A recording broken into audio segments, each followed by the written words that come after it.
बातमी आहे मालवणची। आज दिनांक 11 डिसेंबर पासून ज्ञानदीप माध्यमिक हायस्कूल वायंगणी येथे प्रशालेचा क्रीडा महोत्सव सुरू झाला आहे। दिनांक 13 डिसेंबर पर्यंत चालणाऱ्या या क्रीडा महोत्सवामध्ये विविध शालेय क्रीडा स्पर्धा राबविण्यात येणार आहेत।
नमस्कार. लोकनिर्धार न्यूज चॅनलमध्ये आपल्या सर्वांचं सहर्ष स्वागत आहे. आज आता आपण आहोत ज्ञानदीप माध्यमिक विद्यालय वांगणी येथे आणि सध्या डिसेंबर महिन्यात ठिकठिकाणी प्रत्येक माध्यमिक शाळांमधून क्रीडा महोत्सव आणि इतर जे काही सांस्कृतिक कार्यक्रम आहेत ते साजरे होत असतात. तर अशाच निमित्ताने आता आपण आहोत ज्ञानदीप माध्यमिक विद्यालय वांगणी येथे. वांगणी येथील ह्या माध्यमिक शाळेमधील उपस्थित आपले सर्व शिक्षक आपल्या समोर आहेत. तर त्यांच्याकडून जाणून घेऊया वार्षिक क्रीडा महोत्सव हे कशा प्रकारे साजरा करतात. सर, काय सांगाल, आपला हा जो वार्षिक क्रीडा महोत्सव आजच्या तारखेपासून, आज 11 तारीख आहे, 11 तारीखपासून सुरू झालेला आहे, पुढे 13 तारीखपर्यंत 11, 12, 13 3 दिवसाचा आपला क्रीडा महोत्सव आहे. तर आपलं नियोजन आणि ह्या क्रीडा महोत्सवामध्ये कोणत्या क्रीडा आपण समाविष्ट करून घेता? आमची शाळा ज्ञानदीप माध्यमिक विद्यालय वांगणी या प्रतिवर्षाप्रमाणे हे क्रीडा महोत्सव हा साजरा करीत असतो. या क्रीडा महोत्सव आम्ही या वर्षामध्ये 11 तारीख, 12, 13 डिसेंबर असे 3 दिवस हा आमचा क्रीडा महोत्सव साजरा केला जात आहे. याच्यामध्ये या क्रीडा महोत्सवामध्ये आमच्या शाळेतील जेवढे खेळाडू आहेत ते सर्व खेळाडू हेरगिरीने भाग घेत असतात आणि याच्यामध्ये विद्यार्थ्यांना जो आपला सुप्त गुण आहे, क्रीडा गुण आहे, तो दाखवण्यासाठी विद्यार्थ्यांना एक संधी उपलब्ध होत असते. नक्कीच. त्याचप्रमाणे आपल्या माध्यमिक शाळेमधून बाहेर ज्या काही तालुकास्तरीय जिल्हास्तरीय स्पर्धा राबवल्या जातात तर त्यामध्ये सहभाग घेतला जातो, तर त्याबद्दल काय सांगाल? दरवर्षी या क्रीडा महोत्सवामध्ये याच्या पलीकडे जाऊन आम्ही तालुका स्तरामध्ये जिल्हा स्तरापर्यंत आमच्या शाळेचं नाव जो आहे त्या ठिकाणी विद्यार्थ्यांचे संघ जे आहेत ते सहभागी होत असतात आणि तालुक्यामध्ये 1 नंबर येऊन आहे. यावर्षी आमचा एक विद्यार्थी जिल्ह्यापर्यंत गेला आहे. नक्कीच. त्याचप्रमाणे हा जो आपला 3 दिवसीय वार्षिक क्रीडा महोत्सव आहे तर ह्याची गुणक्रमांकाची जी पद्धत आहे आपली ती कशा प्रकारे असते? या ठिकाणी विद्यार्थ्यांना एक प्रोत्साहन म्हणून आम्हाला या ठिकाणी एक विद्यार्थ्यांना 1, 2, 3 नंबर जे येणारे प्लेयर्स आहेत, खेळाडू आहेत, त्यांना प्रोत्साहन मिळावं म्हणून आम्हाला कोणतरी या ठिकाणी देणगीदार भेटतो आणि त्या देणगीदाराच्या माध्यमातून त्यांचा सत्कार केला जातो, त्यांचे अभिनंदन केले जातं. नक्कीच.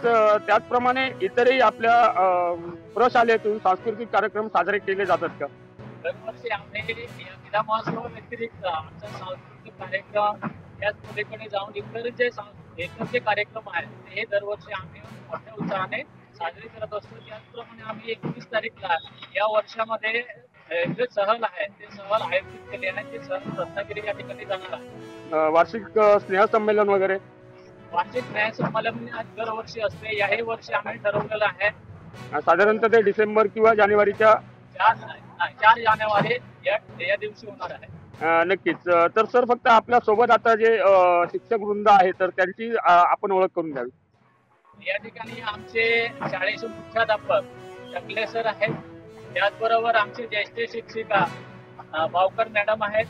या ठिकाणी त्यानंतर आमचे जाधव सर आहेत, कुलकोडेकर मॅडम आहेत, त्याचबरोबर आळे सर आहेत आणि त्यानंतर मग आमचे शिंदे मॅडम आहेत. असा आमचा एकूण 7 जणांची टीम आहे आणि मुख्याध्यापक या सगळ्यांकडून आम्ही सगळं एकमेकांच्या सहकार्याने हा क्रीडा महोत्सव सुद्धा साजरा करीत असतो.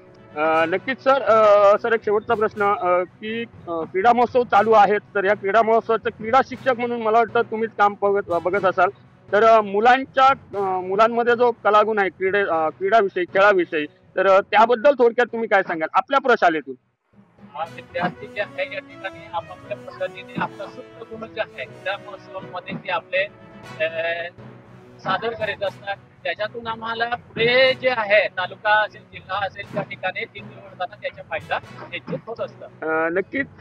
त्याचप्रमाणे आता विद्यार्थी म्हटल्याच्या नंतर गुरुजनांचा प्रत्येक विद्यार्थी हा प्रियच असतो, परंतु क्रीडा शिक्षक म्हणून कोणता विद्यार्थी किंवा विद्यार्थिनी त्याच्यावरती तुम्ही जास्त लक्ष केंद्रित करता की तुम्हाला असं वाटतं की हा खेळाडू आपल्या प्रशालेचं नाव जिल्हास्तरीय, राज्यस्तरावरती पर्यंत नेऊ शकेल? सगळे विद्यार्थी सगळे विद्यार्थी प्रिय असतात. एक फिजिकल टीचर या नात्याने जास्तीत जास्त फोकस आहे तर एखादे विद्यार्थी जाऊन चांगला आपला खेळ दाखवतो त्याच्याकडे निश्चितपणे लक्ष असतं. नक्कीच. पुन्हा एकदा आमच्या लोकनिर्धार न्यूज चॅनलमध्ये आपले सर्वांचे मनपूर्वक आभार आणि धन्यवाद.